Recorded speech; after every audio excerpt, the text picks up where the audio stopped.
अरे सुलोचना, मुंबई की सर्दी का लिहाज करो भाई, और एक कप चाय तो पिलाओ। अरे मानव, अर्चो, आओ बेटे आओ, बैठो, सुखी भव बेटा। रहने दो बेटा।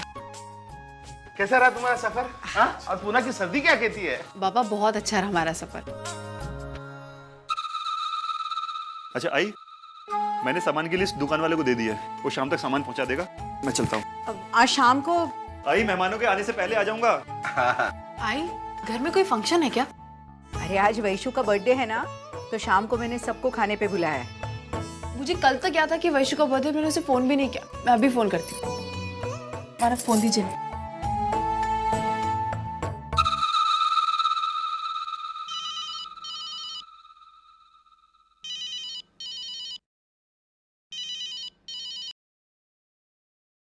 हाँ अर्चुताई बोल। Vaishu, happy birthday. Thank you so much. क्या हुआ? तेरी आवाज ऐसी क्यों लग रही? आज तो तेरा बर्थडे, तुझे खुश होना चाहिए।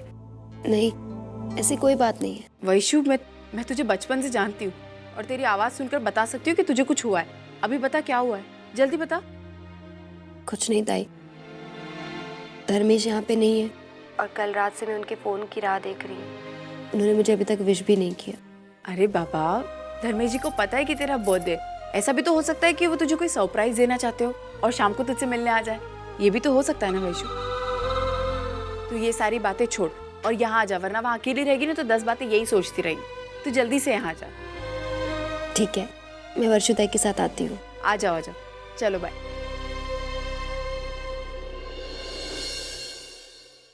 आई बाबा, मैं एक बार घर होके आता हूँ, बहुत दिन हो गए ना। उनको कुछ जरूरत होगी तो मानव, मैं भी आपके साथ चलती हूँ। वो निमंत्रण देना। निमंत्रण? हाँ, वो आज हमारे घर में इतना बड़ा फंक्शन है, तो अगर मेरे ससुराल से कोई नहीं आएगा तो कैसे लगेगा? तो मैं उनको भी निमंत्रण देना चाहती हूँ। हाँ हाँ बेटी, क्यों नहीं, जरूर बुलाओ उन्हें। चले?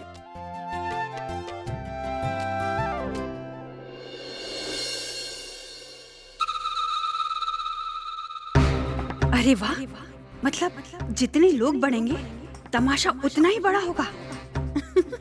आज की शाम तो हमारी जिंदगी की यादगार शाम होगी। Happy birthday Vaishu.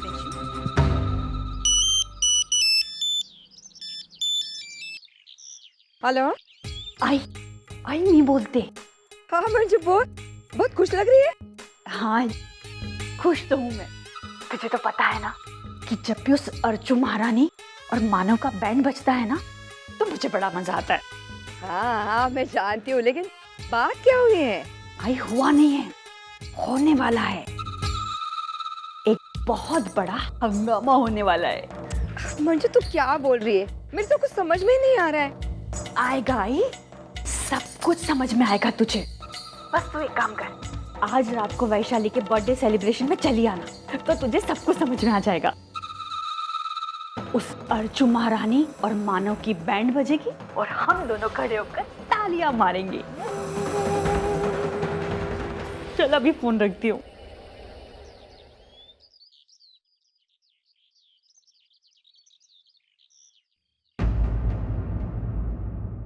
आओ ना अर्चना, देखो अगर आज तुम कदम नहीं बढ़ाओगे तो फिर सब कुछ ठीक कैसे होगा? नहीं मानव, अभी नहीं, बाद में। लेकिन अर्चना मेरी बात मानो, चलो मेरे साथ अंदर आओ। आओ। हाय बाबा। अरे मानो बेटा, आना, बैठना, बैठ। मानो, कैसे हुई तुम्हारी पुणे ट्रिप? अरे अच्छी हुई होगी, वो डायन होते हुए इसका हर पल हर दिन अच्छा ही रहेगा। आई। अरे छोड़ ना, देख अर्चना के बारे में ना तेरा ना मेरा ख्याल बदलने वाला है। हा? मैं तेरे लिए पोहे बना के लाती हूँ।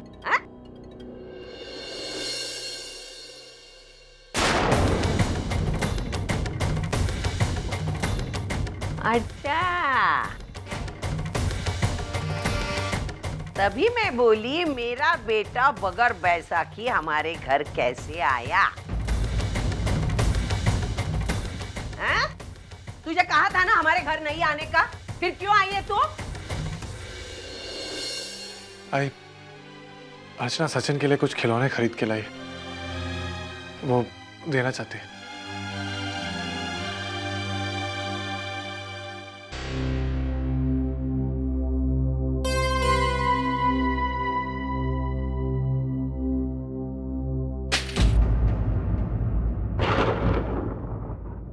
सविता, मेरे लिए इसकी हर चीज हराम होगी। मैं इसकी छाया तक गिरने नहीं दूंगी मेरे सच्चू पे। मेरी जिंदगी बर्बाद कर दी, ऐसे ही मेरे सच्चू की जिंदगी बर्बाद करेगी। आई तू कब समझेगी अर्चना, इतनी बेइज्जती के बाद भी इस घर के हर सदस्य से वो कितना प्यार करती है। आज भी वो सचिन के लिए खिलौने देने आई और सिर्फ निमंत्रण देने आई थी। निमंत्रण? आज वैशाली का जन्मदिन है, इसलिए आप लोगों को हम बुलाने आए थे। तूने सोचा ही कैसे मैं वो चौखट पर पांव रखूंगी? अरे जिन्होंने मेरा बेटा चीना है वहां आके मैं खुशियां मनाऊंगी? इनके घर वालों से डर लगता है मुझे, डर। वशीकरण जानते हो?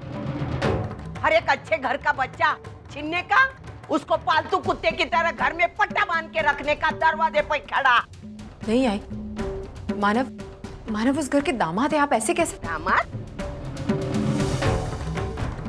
दामाद है मेरा बेटा, दामाद है, इसलिए इससे पूरे घर के काम करवा लेते हैं। अरे मेरा बेटा है, उसने लाज शर्म बेच के खाई है। मैं आके वहां खुशियां मनाऊं? हाँ, तुमने सोचा ही कैसे? भाई तू ये क्या बोले जा रही है अर्चना को? ये कुछ बोल नहीं रही, इसका मतलब ये नहीं कि तू कुछ भी बोलेगी। वाह वाह, मेरा बेटा सिर्फ नाम के लिए मेरा बेटा है। इसकी बीवी मेरी बेइज्जती करती है, उसको कुछ नहीं लगता। मैंने 4 शब्द क्या बोले, उसको दुख होता है? बस आई, बहुत हो चुका।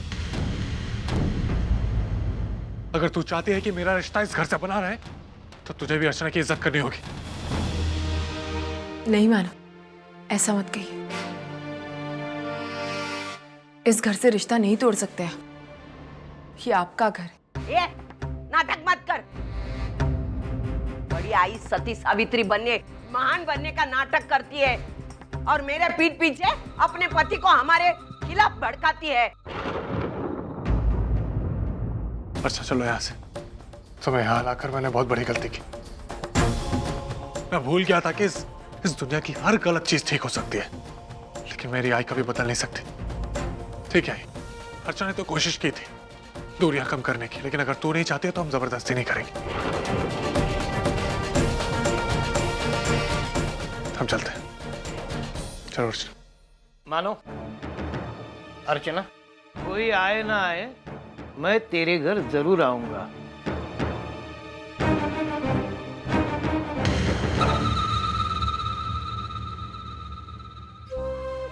बाबा आपका इंतजार करेंगे।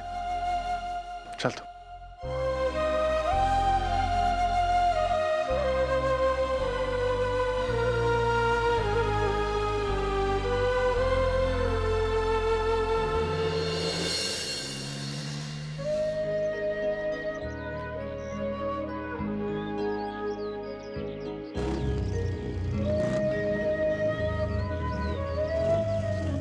I'm sorry अर्चना। किस लिए? कहीं आई ने मुझसे जो कहा उसके लिए तो आप मुझसे सॉरी नहीं कह रहे ना? मुझे मेरी आई का रवैया समझ में नहीं आया। उनको अच्छी तरह से पता है तुम्हारी अच्छाई के बारे में। एक समय था जब तुम्हें अपने बहू के रूप में स्वीकार करने के लिए वो कुछ भी कर सकती थी, लेकिन आज देखो तुम्हें बेइज्जत करने का एक मौका नहीं छोड़ती हो। मानव, नहीं अर्चना, अगर उनका रवैया बदला नहीं तो अपना बेटा खोज देंगे आज। अरे तुम्हारी आई भी खिलाफ थी ना हमारे शादी के, लेकिन मंजूर किया ना। मेरी आई क्यों नहीं? मानव, एक हाथ में 5 उंगलियां होती है और 5 उंगलियां बराबर की नहीं होती। उसी तरह 2 इंसानों की सोच कभी एक जैसी नहीं हो सकती। मेरी आई को ये बात जल्दी समझ में आ गई। हो सकता है कि यही बात आपकी आई को थोड़े दिन में समझ में आ जाए। हम आई का दिल जरूर जीत के रहेंगे। अर्चना लेकिन मानव, अब ये सब छोड़िए। मैंने आपसे कहा ना, मुझे आई से कोई प्रॉब्लम नहीं है। मैं आई को मना लूंगी। अच्छा, हम शाम के बारे में सोचते हैं। वहीशु का बर्थडे है ना, आज सब लोग घर पर आएंगे। कितने दिनों बाद सबसे मिलेंगे और कितना मजा आएगा। धर्मेश जी भी आएंगे। बिगड़े हुए रिश्तों को फिर से सुधारने का मौका मिलेगा। मानव, मैं जानती हूँ कि धर्मेश जी दिल के बुरे नहीं है, बस उस वक्त हालात ही कुछ ऐसे थे कि